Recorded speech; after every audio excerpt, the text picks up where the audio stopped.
Hello everyone, welcome back to the channel. In today's video I will do a in the bag. This is not like the most other stuff that I do, so should be fun. Before we get started, I just want to say that even though this is what my bag looks like now, it's changing a lot because like you see behind me, I have a lot of discs. When I'm going out the door, I can be like, let's say I want to throw this one today, then I just grab it, put it in my bag. But most of the discs that are in here have been here a long time. But like I said, a lot of it can change as well. Starting off, we have my putters, and I'm currently putting with the base plastic Luna, like the rubber blends. The edge is not too sharp and it's not too deep, so it lies really well in my hand. After that we have my throwing putters, and I'm currently bagging 5 of them. Let's start with the most flippy. Then we have another rubber blend Luna. I think I've had this in the bag maybe even 3 years. I've had this for so long, so it's very soft and it's very beat up. So this one is really flippy. I usually use it for like these type of hyzer flip to flat, or some baby hyzers to turnovers, and it's, yeah, this one is insane. Second up, another Luna, but this one is in the, I don't even know what plastic this is. Anyways, this is my straightest throwing putter. This one is just dead straight the whole way. Maybe a bit of a hyzer release, but as soon as it hits flat, it just goes flat forever. So this one is really nice. Third up, it's the Sky God. And this was actually my first Tour Series disc ever. So this one as well has been in my bag for almost 3 years, I think. Probably, yeah. I think it's been in there longer than this one. So it's very beat in, but it still has that reliable fade at the end. I can throw it pretty hard, just hold straight, but then at the end I can still get that a little bit of a finish. But then we have the P3X, and if you saw the Ace Challenge video, maybe you recognize this one. Pretty beat in as well. But this one was like stupidly overstable from the beginning. So now it's very reliable and holds whatever angle you put it on. I also use it for the same type of shots that I use the Discgolf for, but this one is a little bit more overstable. I've actually been using this one a lot lately. It's really nice. Lastly, the most overstable one, what's it called? The Get Freaky Crystal Zone. Very soft, but very overstable, very reliable. I like to put it on flat to hyzer, and also a bit of forehands. Alright, that's it for putters. Let's move on to mid-ranges. I currently have 5 mid-ranges in my bag. One is a 4-speed and the other are 5 speeds. Let's start with the 4-speed. This is a X-Out MD, really old run, basically the straightest disc you could ever imagine. It doesn't even fade, it doesn't turn, nothing, only down. It's insane. Then for my flippy mid-range, I'm using the Midnight Prow. Very unstable. Use it for hyzer flip-ups, a bit of turnovers, just pretty much anything you can shape it into. Then we have my Iron Samurai 2. This one has been in the bag for a very long time as well. It's beaten to perfection for me. I mostly use it for hyzers that flip up but still glide on hyzer. I can use it for flip-ups to flat as well and turnovers, but mostly like steep hyzers up to this angle and just holds and glides. Really love this one.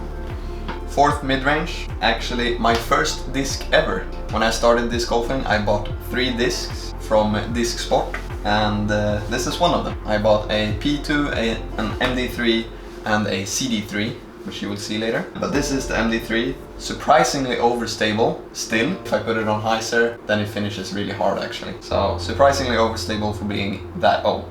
And then the last one, the Pyro. I really love this disc. It's so reliable, and if I throw it as hard as I can, it just goes straight and holds the angle. But if I don't throw it like max power, then it's a bit of a meat hook. If I throw it straight, it just dumps to the left. This is very overstable. We actually have another mid-range, but this is my approach disc, I would call it. So I have the Mutant that I dyed myself. Very overstable, very reliable, very like off-axis torque resistant. I like it a lot for forehand approaches, but I can use it for backhands as well.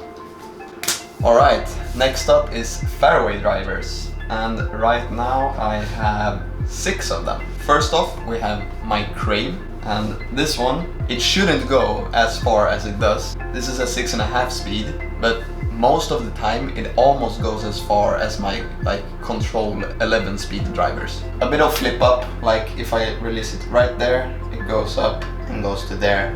But if I throw it soft, it's very straight. I like it for forehands, a must-have disc in your bag. Second up, I have my FD2, and this is actually a replacement of my favorite disc like ever. I actually lost it yesterday and I'm so sad, but hopefully this one will do the trick. But let's be honest, nothing is gonna replace my old FD2. After that, 8 speed. This is a Essence, very unstable. I use this for all types of hyzer flips to turnovers, a lot of shot shaping, just in general, really good disc to have. I forgot to say as well, I really like the Essence on forehands, because then I can put it on this hyzer, get it to flip up to almost flat, but still hold the hyzer angle. But I can use it for turnovers as well, really nice for forehands as well. Then we have the Haley King Heat. It's a 9 speed. It's actually a bit more wind resistant. So if I have a headwind and I'm not sure about how much of a hyzer I want to put on this one, then I can do the same thing with this one and should work out. Then we have arrived at my FD3s. This one is really beat in, so this is pretty much straight. Very nice disc, feels so good in the hand. I really like the color glow plastic. I use it for both forehands and backhands. Lies really nice in the hand, very reliable, just goes straight, but then a hard fade at the end. So really nice disc, can use it for pretty much any shot. But then we have the Doombird as well, which is also an FD3, but it's way more overstable. It's very flat as well. Really nice disc, very overstable, very reliable. Use it for pretty much everything. Then we have arrived at the fun stuff, the distance drivers. I have 5 in my bag right now, but one is a control driver. Like I said before, my first 3 discs was a P2, an MD3 and a CD3. And this is that one. Like the MD3, surprisingly overstable still. It doesn't really turn as much as it should. I use it for, like its name, controlled drives, just not that max distance shot, but still goes very far. Then for distance drivers, let's start with the flippiest one. The stamp is wiped, but it's a factory second Innova Shrike. And this one is really flippy. Use it for these type of hyzer flips to that Annie and just holds. Then we have the Catalyst, basically the same type of shots like this one, but it's not as understable. So I can use this one for forehands as well. I can use this one for forehands as well, but most of the time I choose this one. And for backhand, this is pretty much my go-to like flat release bomber, because if I throw it flat, it's gonna go to that Annie and just hold forever, come out a bit at the end. Very nice disc, very reliable, love it. Then for my most overstable distance driver, my Nuke. This one I use mainly for forehands, because I can throw this as hard as I can and it should come out whatever I do. Very nice and overstable and reliable disc.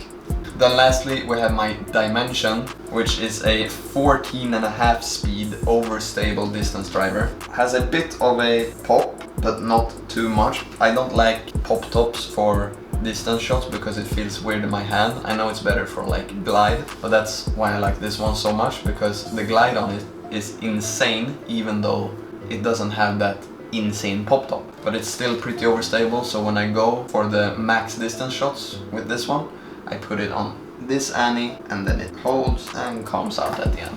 My most reliable distance disc.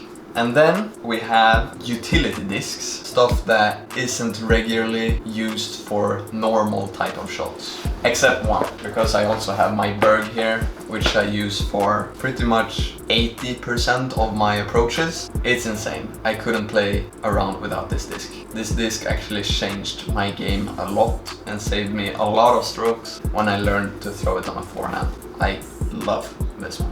Then I have a Sonic, because everyone needs a Sonic in their bag.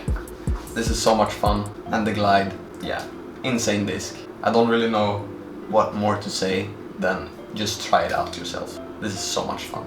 Then, like I said, it's more utility discs, these 3 last ones. First off, we have probably the most unstable disc there is in the entire world. I think this one was ran over by a car. It's the flippiest thing that I've ever seen. I use it for these type of hyzer releases to rollers. That's pretty much everything I use it for. Next up, we have the splice. Not much to say about it, just really overstable. Use it for forehands, backhands, get it to just dump. Whatever I do comes back, fades out, doesn't go that far. Very nice disc. Lastly, we have my Hades. This one is super beat-in, so it's really unstable. I mostly use it for shape shotting on this angle again. Really crazy hyzer flips. I use it a lot for rollers as well because I can release it on a bit of a hyzer and it goes to this angle and just holds, but then at the end it's always gonna wanna fall over on the flight plate. Very nice disc to have. So yeah, a lot of crazy birdies with this one because of the shape shotting. Very nice disc. I like it. So that's all the discs in my bag. I hope you liked this video. Remember to like and subscribe and comment down below what you want to see next. And I'll see you guys in the next one. Bye!